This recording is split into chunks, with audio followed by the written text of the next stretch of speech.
From aiming his shots in LeBron's direction instead of the net, to refusing to speak to media after his team lost their series.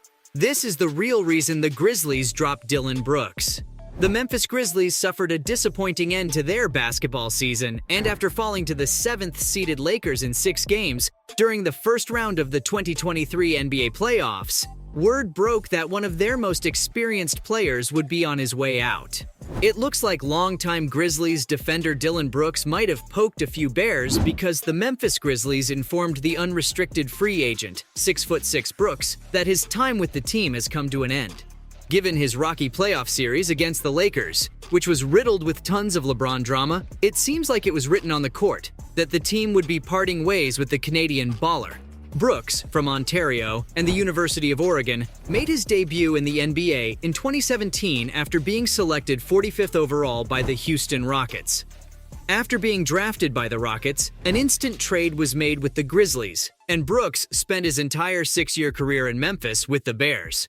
Being the longest-tenured player for the Grizzlies doesn't mean much, because the athlete was left searching for a new team in the postseason, following a messy series against LeBron's Lakers.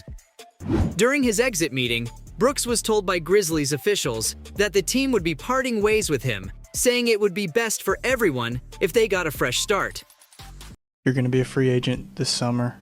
What do you think about the chances that you could be back here next season?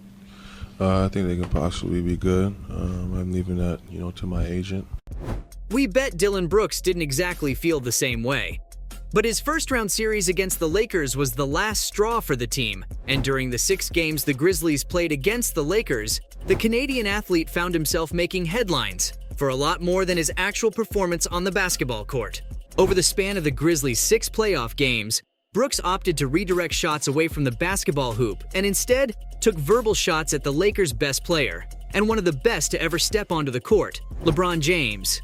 Calling him old, tired, and not as good of a player as he used to be, Dillon Brooks didn't hold back, saying, "I don't respect anyone until they come and give me 40 points."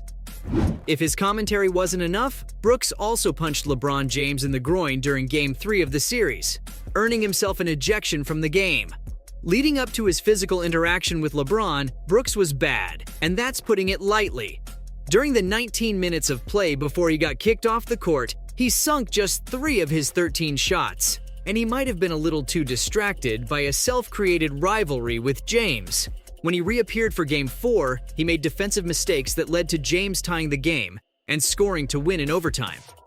Surrounded by his own messy errors, Brooks chose not to appear in front of the media after the Grizzlies' 3 losses, breaking league rules in a big way, and he was slapped with a hefty $25,000 fine by the NBA.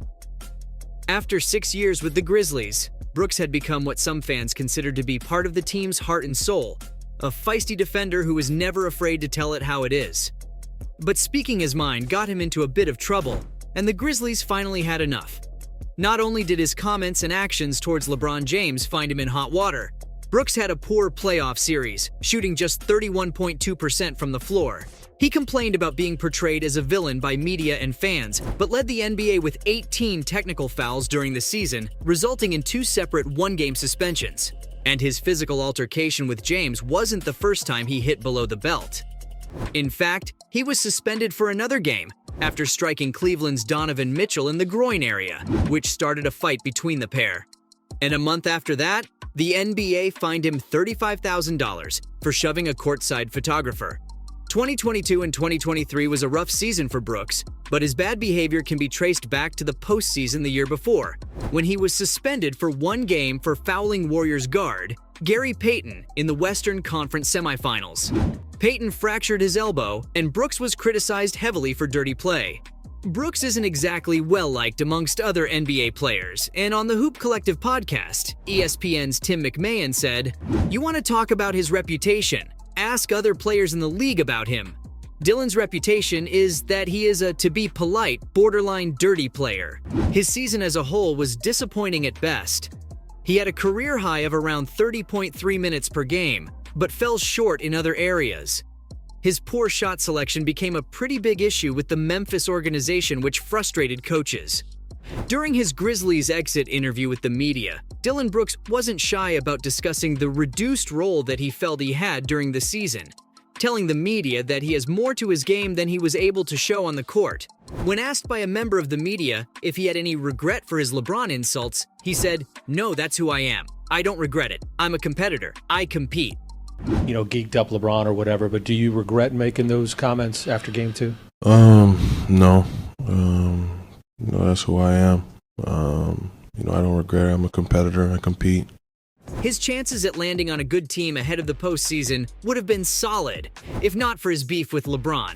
But when his own team of 6 years says he will not be re-signed under any circumstances, it makes him a hard sell to teams looking to bring in a new defensive player.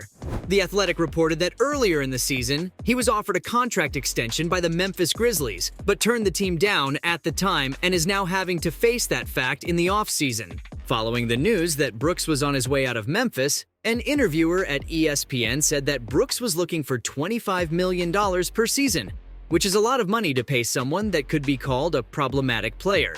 If there's truth to the amount he is asking for, it's a pretty solid reason for the team to part ways with him. Even if Brooks was worth as much as he's asking for, which is a tough sell after the way his season came to an end, cap space has become a rare thing in the NBA, and deals involving numbers that high are pretty hard to come by. Out of 6 free agents that were given $25 million deals in the 2012 and 2022 season, only 2 of them signed new deals with their teams. Brooks would be hard-pressed to find an organization willing to hand over that much cash, and he'd be a lucky guy to make half of what he's asking the Grizzlies for. He's got his flaws, but there's no denying that he's a useful and solid defender, and his availability for the team during the 2022 and 2023 season, making 73 appearances, was a huge plus. But his actions during the playoffs and his reported outlandish salary expectations are likely to blame for the Grizzlies refusing to re-sign. The Grizzlies had no immediate replacements for Dillon Brooks, but Zach Kleiman, Grizzlies executive vice president of basketball operations, told reporters that the franchise will be very aggressive in the offseason, and that distractions the team created for itself, which could be a backhanded way of saying Brooks and his problematic playoff actions, were all dealt with after the series with the Lakers came to an end. Wherever Brooks ends up during his free agency period, he might always have himself to blame for getting kicked off the Grizzlies court after 6 long years with the organization. So there you have it. From aiming his shots in LeBron's direction instead of the net, to refusing to speak to media after his team lost their series. That's the real reason the Grizzlies dropped Dillon Brooks. That looks like a direct shot. LeBron finally up, but you have a great point, Doris. It's not a standalone event in these cases usually. Then obviously